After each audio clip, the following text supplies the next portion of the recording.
টাটকাটাকে মেখে নেব, একসঙ্গে মানে মেখে বসিয়ে দেবো। এর জন্য আমি শুকনো লঙ্কা, আদা রসুন, গোটা গরম মশলা আর তার সঙ্গে জিরে ধনের গুঁড়ো, হলুদের গুঁড়ো একসঙ্গে দিয়ে এটাকে সুন্দর করে বেটে নেব।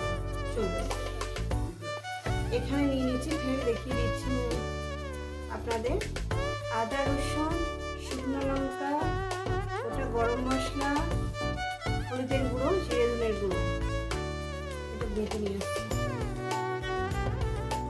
কড়া এমনি বসিয়ে দিয়েছি, গ্যাস ধরাই নিয়ে এখন এক এক করে আমি পেঁয়াজ, টমেটো দিয়ে দিলাম, মশলাটা আমি দিয়ে দেবো।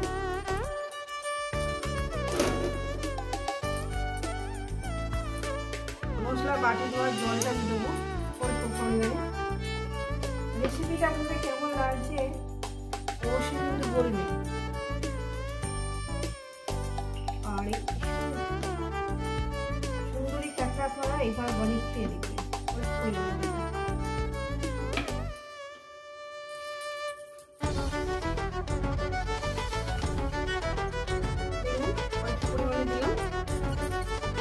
এবার এটা আমি কাঁকড়াটাকে দিয়ে দেবো।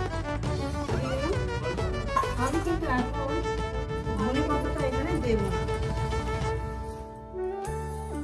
দিয়ে দেবো এখানে লবণ, স্বাদ মতো লবণ। লবণটা আমি দিয়ে দিলাম।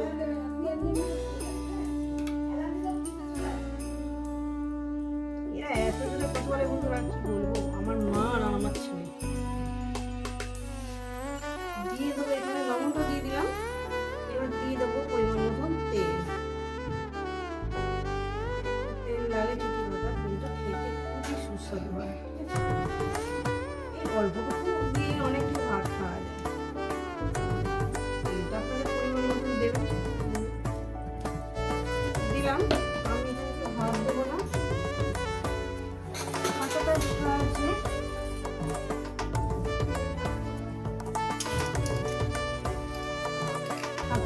এইভাবে একটু মেখে নেব। আর মেখে নেওয়ার পর মিনিমাম 10 থেকে 15 মিনিট এই মাখা অবস্থায় আমি এটাকে রেখে দেব।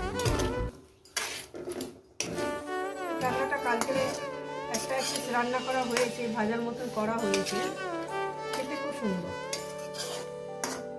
ভাবলাম ভালোই যখন খেতে, বড় সাইজটা আছে, ছোট সাইজের পাড়ার মধ্যে গ্রামের মধ্যে বাড়ি হলে যা হয়, ছোট সাইজটা পেয়েছে মা নিল, মেখে নিলাম। এবার এটা 15 মিনিটের জন্য রেস্ট দিলাম। গ্যাস ধরিয়ে দিয়েছি বন্ধুরা, একদম লোতে দিয়ে দিয়েছি। এখানে আমি চাপা দিলাম। মাঝে মাঝে 2 মিনিট 3 মিনিট অন্তর অন্তর করে ঢাকনা খুলে দেবো। ঢাকনা খুলে দেখবো বন্ধুরা, দেখছেন বন্ধুরা,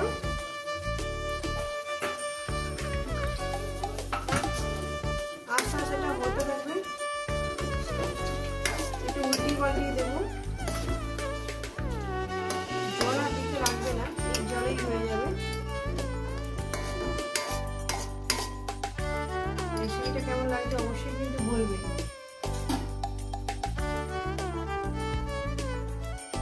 দারুণ সিল বেরিয়েছে।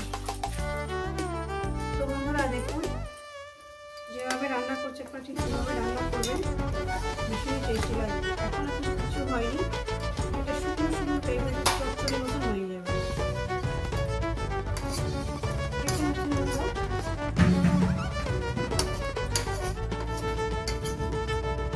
তেল পুরো ছেড়ে যাবে।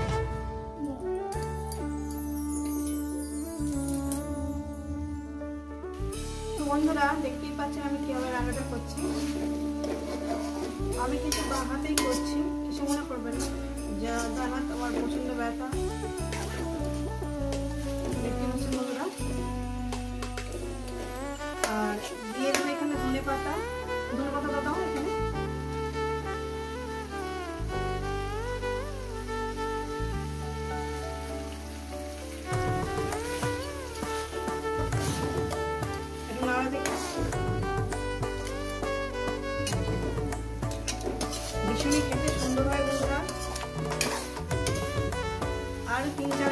ঠান্ডা করবো, এটাকে নামিয়ে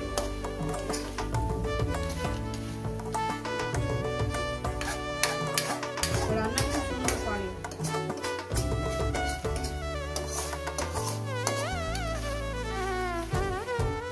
বাটি চপ বন্ধুরা, বাটি চচ্চড়ি মানে একটু নিচে লেগে লেগে যাবে, ধরে ধরে যাবে, সেটা একটু এইভাবে একটু করে করে নিয়ে তার স্বাদটা একটু আলাদা। আমি যেটা একটু লেগে লেগে যাচ্ছে না, বেশি পোড়া নয়, একটু হালকা লেগে লেগে যাচ্ছে, এভাবে একটু করে করে দিচ্ছি, এটাই টেস্টটা কিন্তু দারুণ খেতে আসে।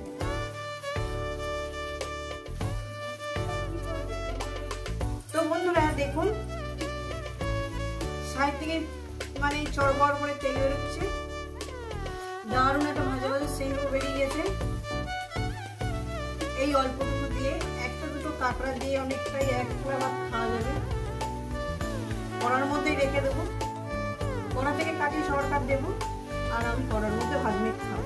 সত্যিকারের কথা, এই যে কড়ার মধ্যে চারপাশে যে পোড়া পোড়া মশলাটা লেগে রয়েছে না, এসব ভাত মেখে খাওয়ার মজাটা কিছু আলাদা। চলুন দেখা হচ্ছে আবার নতুন ভিডিওর সঙ্গে। সবাই সুস্থ থাকুন, ভালো থাকুন।